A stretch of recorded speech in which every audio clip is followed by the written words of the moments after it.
Sarti, Dewan Juri yang saya hormati, dan hai teman-teman, apa kabar hari ini? Baik. Alhamdulillah, saya hadir di sini akan bercerita legenda yang berjudul Sesentola. Cerita ini saya angkat dari buku 366 Cerita Rakyat Nusantara yang diterbitkan oleh PT Ayunika Karya Pusaka. Yuk simak baik-baik ya ceritanya. Kisah di daerah Sulawesi Tengah, hiduplah sepasang suami istri.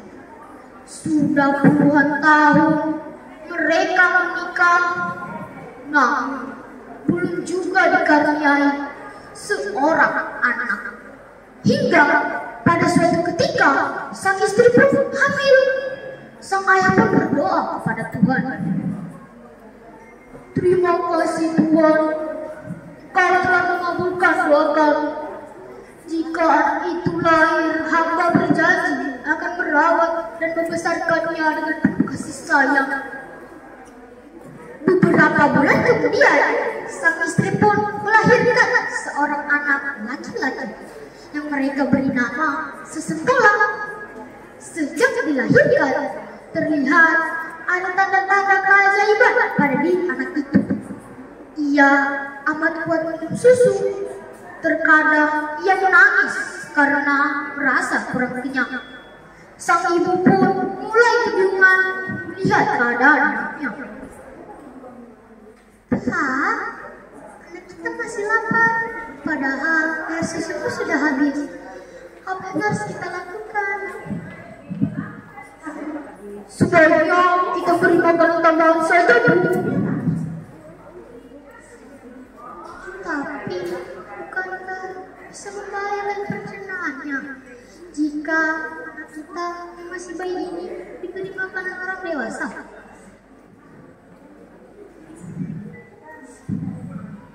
Kita harus bagaimana lagi, Bu? Jika tidak diberi makanan tambahan, ia pasti akan menangis terus. Suami istri itu pun memutuskan untuk memberi nasi bubur kepada anak mereka. Rupanya sepiring nasi bubur tidak cukup mengenyangkan Sesentola.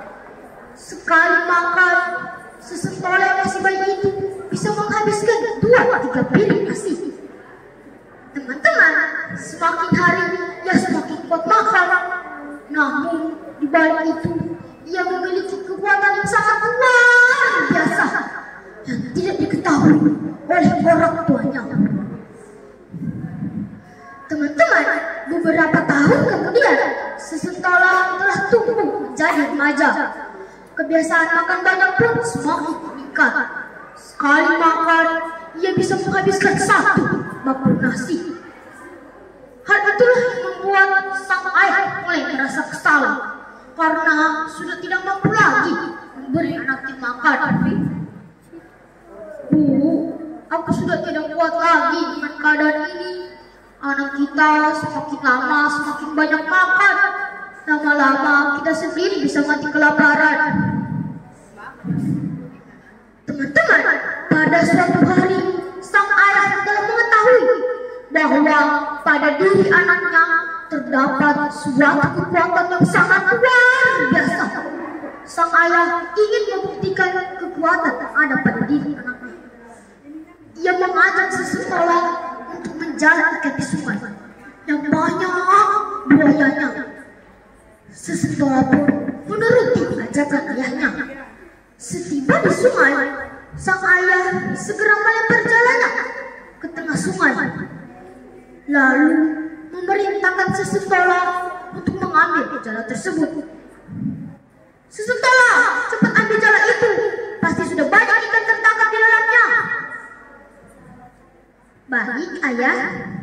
Begitu Sesentola menyelam ke dasar sungai untuk mengangkat jala tersebut, sang ayah mulai merasa khawatir dengan keadaan anaknya. Ia mengira pasti anaknya sudah dimakan oleh buaya. Maka segeralah ia pulang ke rumah. Sesampainya di rumah, ia menceritakan hal itu pada istrinya. Bu, anak kita pasti sudah dimakan buaya. Bagaimana dengan nasib anak kita ya? Baru saja sang suami berkata demikian, tiba-tiba terdengar ada suara teriakan dari depan rumah.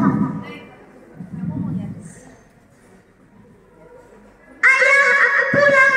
Lihat yang ke bawah ini. Pasangan suami istri itu pun tersentak kaget. Ya, bukankah itu suara anak kita sesekolah? Dengan perasaan cemas, sang ayah segera keluar. Betapa terkejutnya ia karena mendapati seseorang sedang memanggil seekor buaya.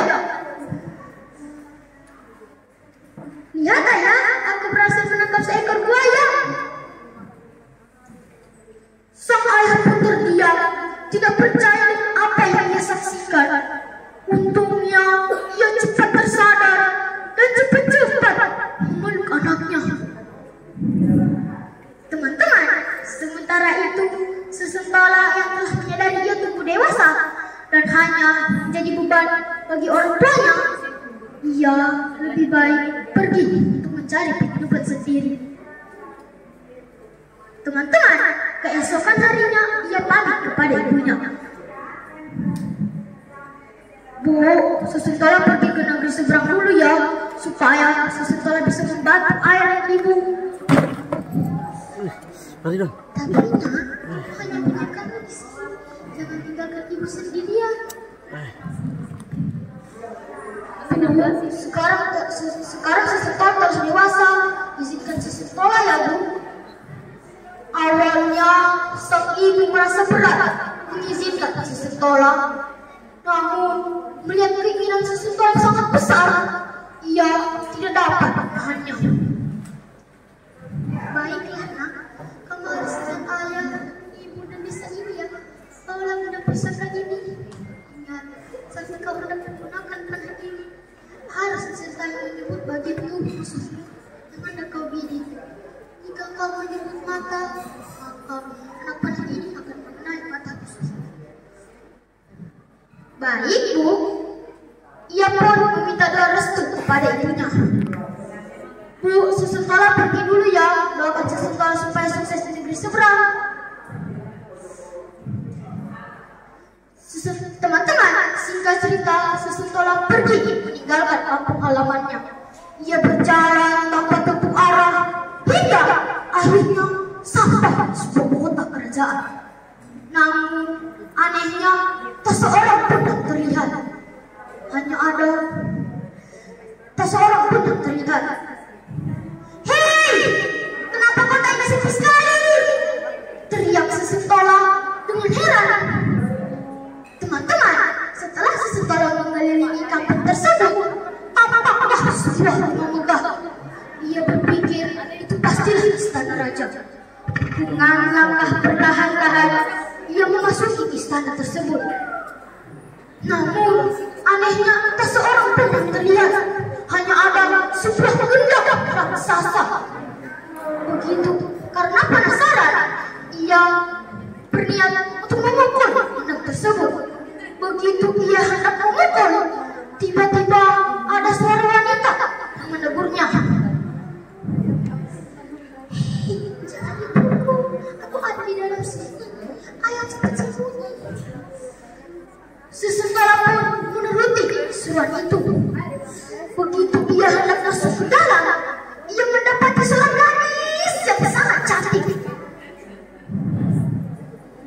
Hei, siapa kamu? Dan kenapa kamu bersembunyi di sini? Shh, jangan keras-keras. Nanti Garuda itu datang menyerang lagi. Garuda? Apa maksudmu? Shh, aku lihat Kanda. Yang akulah satu-satunya masih hidup di kampung ini. Baiklah,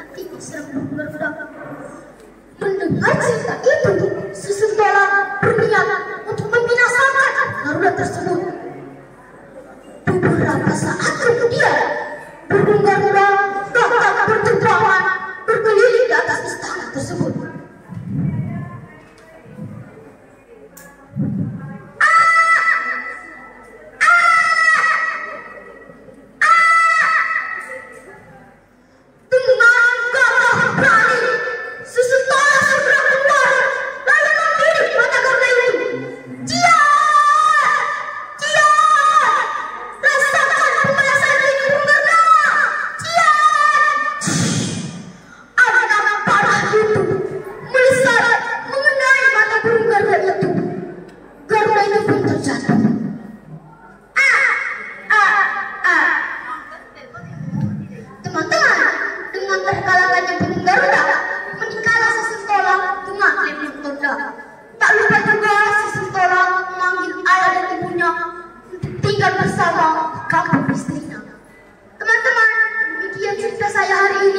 Wabillahi taufiq wal hidayah.